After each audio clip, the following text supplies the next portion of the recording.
In the first week of March, a formal preliminary report is given to myself as well as General Fani to say the preliminary indication is that this contract is irregular. There's a possible irregular expenditure that you need to load.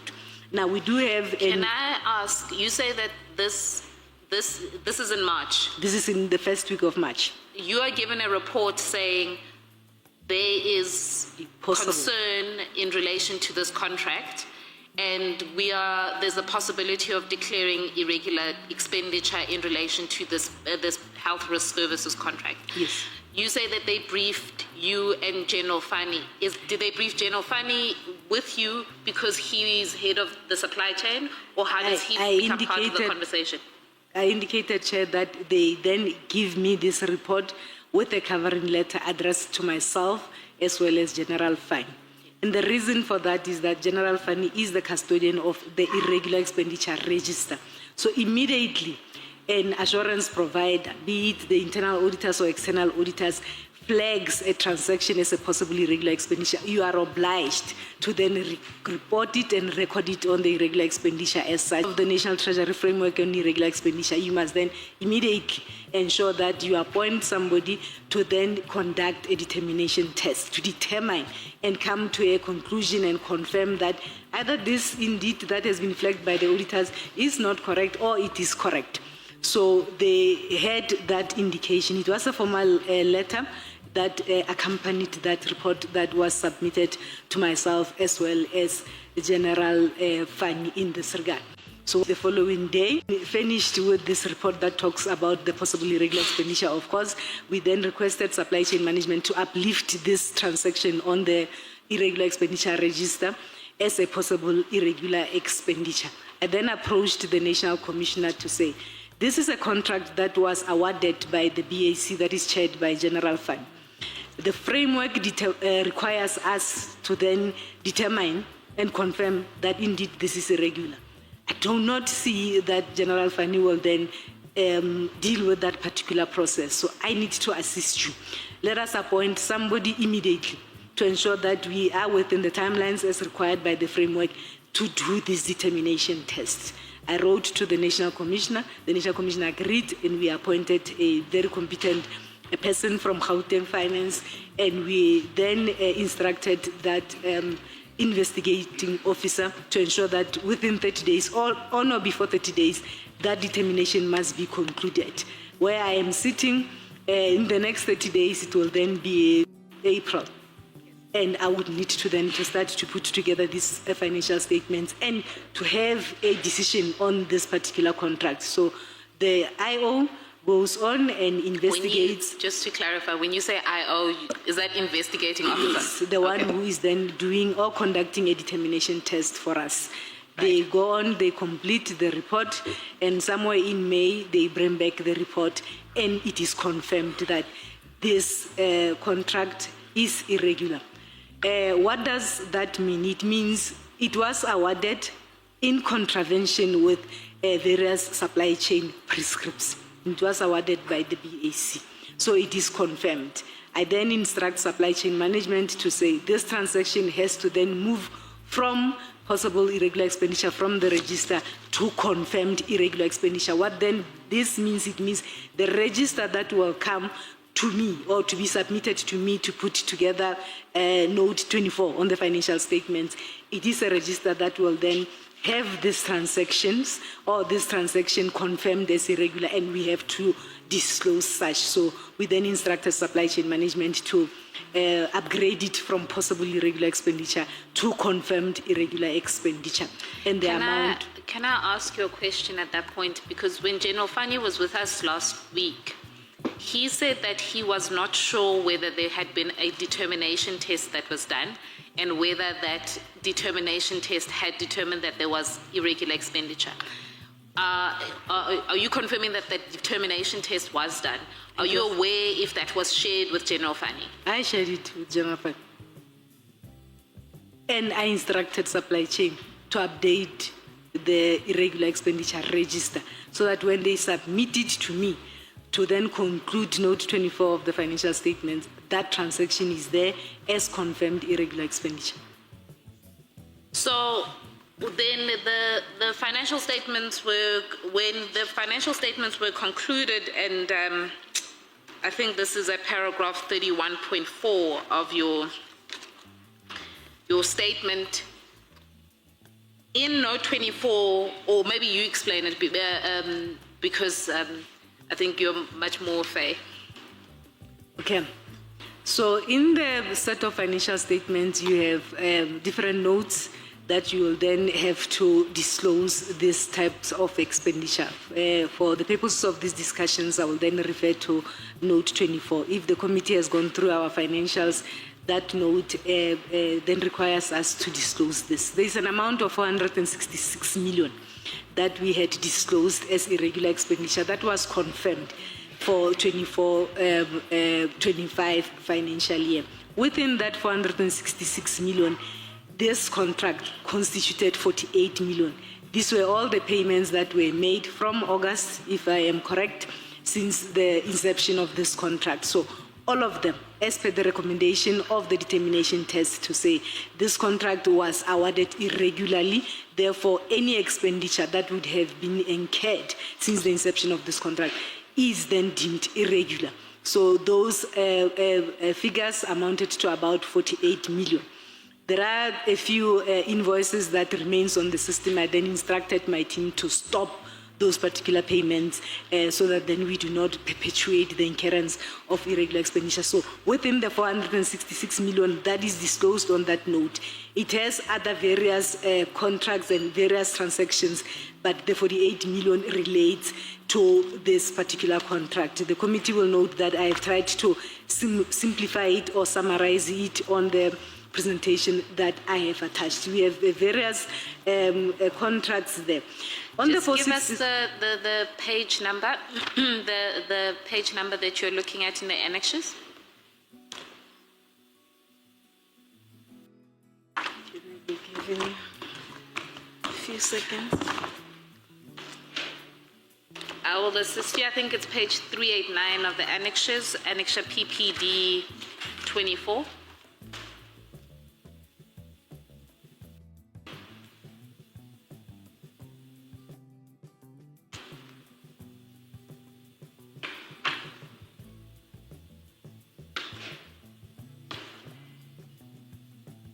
Yes, Chair. It starts from 386 with a cover page there. So I tried to unpack the 650 that the Auditor General had flagged on our annual report. That 650 million consists of the 466 that was incurred in 2024, and there are other amounts of transactions that were investigated that had taken place prior to 24-25 that were then confirmed in the financial year 24-25. That is why the amount is 650 that was discussed with the portfolio committee from the AGSA. Then the next subsequent slides are then unpacking what is lying on this particular amount. You will see that there's a number of contracts there. Majority of them would have been contracts that would have been awarded and they were deemed irregular. They would have been awarded by the BAC or at supply chain management headquarters, and then you do have other transactions that are on quotation basis that would have been incurred by various cost centers in provinces. You will note that a procurement takes place from a police station to a district to a province to head office. So the auditors, when they audit everywhere. They will then select provinces and stations where they will go and audit these procurement processes, and from time to time they will highlight these particular non-compliances all over. But when you look at this, the bulk of this irregular expenditure that was disclosed in 24-25 is in relation to bids. This will be tenders that were awarded, and provinces do not deal with tenders. Tenders are only dealt with at head office supply chain management. So within all this, this one that talks to Medicare constituted 48 million. These were invoices that, or payments that were made prior to the cancellation of this contract, of which the cancellation took place in May. Yes. I just wanted to correct. I think I heard you say 28 million. I've got 48 million. It's 48 million. So what I understood you to also be saying is that of the bulk of the irregular expenditure that sits in the SAPs relates a lot to issues of bids and tenders. Yes. And those are issues that come mainly out of head office in relation to the supply chain management department. That is correct.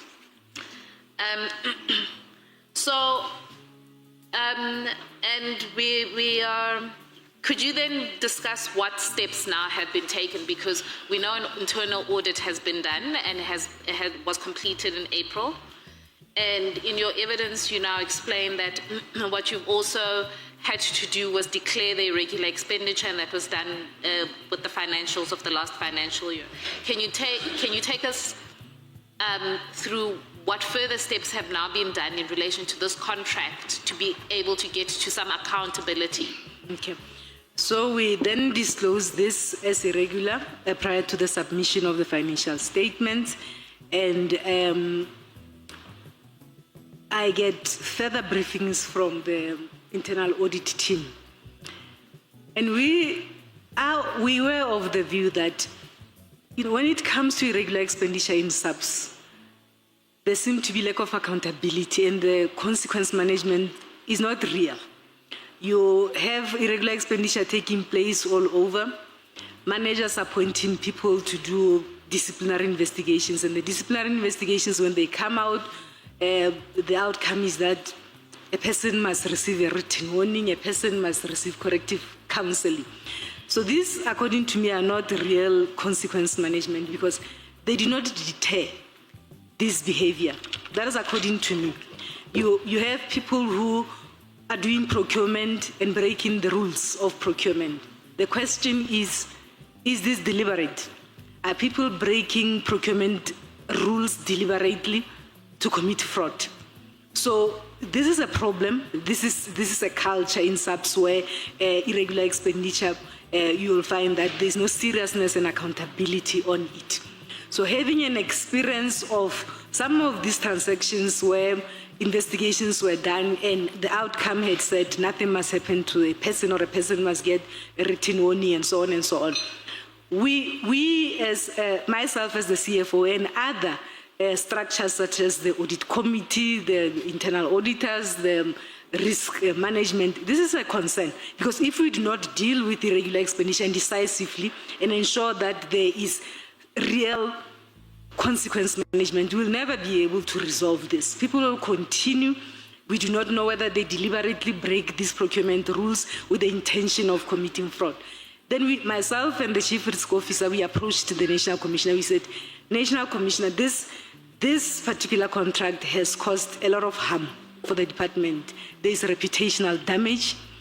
The department is in disrepute. Yes, we have disclosed the 48 million as irregular, but we can't go on in this particular fashion. So we will need to get to the bottom of this in terms of identify where were the lapses and who was responsible for this, because the damage is too much. We then advise the National Commissioner to say, avoiding the risk of appointing somebody to then do an investigation and come back and tell us that somebody must get a written warning. Let's rather pursue this forensic audit investigation. So we advise the National Commissioner, because this matter, it's an embarrassment. We are tired of management or senior management not dealing with irregular expenditure the way it's supposed to be dealt with. So we approached him from a risk management point of view to say, we will appoint somebody to do an internal investigation, and then the report comes out and it says somebody must get a written warning on a damage like this and an embarrassment like this. So it is rather safer that we then channel our energy and all the reports that are on the table, that we support this forensic investigation. This forensic investigation is dealt with by experienced people who will be able to unearth this maladministration that has happened here and give us the real people who must be held accountable, with the possibility of recovering of monies in this particular regard. And the National Commissioner supported us in that regard. That forensic investigation is in the reporting phase and is being concluded, and we are looking forward to the outcome of that report so that then we can implement real consequence management and serve as an example or as a deterrence, so that then we are seen to be serious in terms of these particular issues, because it starts small, breaking the rules in terms of quotations, and then it grows. And if you are not going to deal with this as a department decisively or ensure that we implement real consequence management, then we are going to have a problem. The accounting officer or the national commissioner then, in addition to that, because it cannot be that we see this unreal consequence management, he has since then also established accountability sessions where he calls all of us, PCs, DIFCOMs, where everyone must bring any transaction that is deemed irregular and what were the disciplinary outcomes of that. And you explain yourself to say, why is it that the person has broken procurement rules and you gave that person a written warning? So this is a matter that the accounting officer is supporting, and those accountability sessions has been established in this regard, so that we get to the bottom of this and we declare zero tolerance in terms of this unwanted expenditure in the organization. I have two quick questions. The first is, we've had two witnesses, or one witness. The National Commission has referred to this forensic report. General Fani has referred to the fact that this forensic report. Could I ask you, would you be willing to make an undertaking that once that forensic report is made available, that it was also shared with the committee in order to be able to inform the committee of what exactly went wrong with regards to the health risk tender? Certainly, with the approval of the accounting officer, that report could be made available to the committee. When do you anticipate that this forensic investigation will be concluded? It has been indicated that next month, which is December. I believe before Christmas that report will be here. Yes, so in the next 2 or 3 weeks, that forensic report investigation will be concluded. General Dimbani, is there then anything that you want to be able to highlight? As I've indicated, I'm in a position where I feel we've covered your evidence, but is there anything else before I hand you over to the committee? Yes, perhaps I did not conclude on the issues of irregular expenditure. I touched on the 466 million, I touched on the 650. There is also an indication from the AGSA that there's a 2.4 billion that is not dealt with. And this has been reported and discussed at the level of the portfolio committee. Perhaps I wanted to then also give an overview in terms of what is this amount all about and what are the concerns of AGSA. In 2019, when I took over the reins as a CFO, this department was struggling with a qualification audit of opinion from AGSA, I think for 3 years. And one of the main reasons for such, it was the issues of irregular expenditure. There was an indication to say it might be that the department is understating or under-disclosing irregular expenditure to the tune of 900 million. And therefore, the Auditor General was unable to give this department an unqualified audit opinion. So this is a project that we undertook when I took over. I had a discussion with the auditors, both internal as well as external, with a view of putting together an action plan to resolve this, because it was important that we resolve this and we ensure that when it comes to issues of governance and reporting, this department is doing things the way they are expected. So it was a massive undertaking, Chair. We embarked on a process. The auditors indicated that for us to listen to you as subs, you'll have to go back from a police station to a district to a province and assess transactions 4 years back. You work it back 4 years. I think we went back 2016. We had to assess those transactions that we had ever made and convince the auditors and convince ourselves that those transactions were free from errors as well as irregular expenditure. It was a massive exercise that we undertook. Nonetheless, we did that exercise. The outcome of the exercise was then presented to the auditors, and the auditors were happy.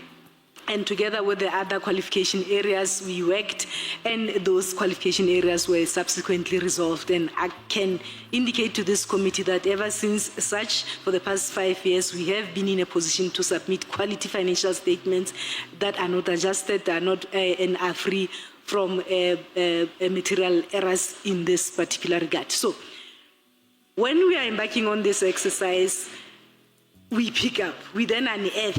Remember, we went back 4 years back.